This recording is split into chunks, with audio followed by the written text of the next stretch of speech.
General Motors delays Samsung SDI battery factory. General Motors is delaying its jointly run electric vehicle factory with Samsung SDI by 1 year, a move that shows another legacy automaker tempering their expectations as the U.S. EV market seems to be derailed by consumer interest in hybrids. GM and Samsung SDI said on Tuesday that they would still build the factory, slated to be located in New Carlisle, Indiana, but it will now be ready to produce battery cells in 2027 instead of 2026. The reasons for the delay are market conditions and contract details, GM said. Market conditions. Several automakers have admitted that the consumer interest trends have pointed in the direction of hybrid electric vehicles and not pure EVs. Ford recently announced that it would push its EV plans back and would instead focus on building out more hybrids in the coming years. It will still build EVs,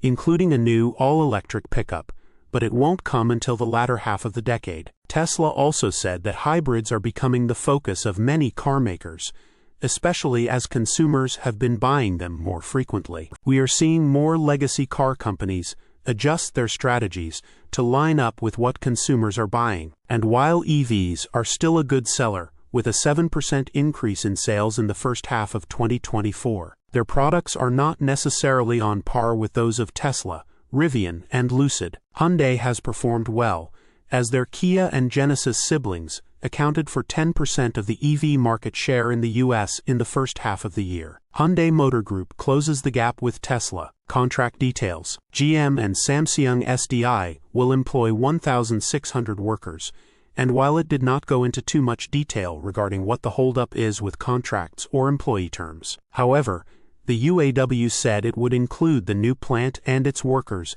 in negotiations last October. Workers at the plant need to agree in majority or need a card check to unionize the plant. More than likely, Samsung SDI needs to have talks with the UAW and workers before it is decided whether the plant will become unionized when it becomes operational. Source: reposted and summarized from Joey Klender at teslarati.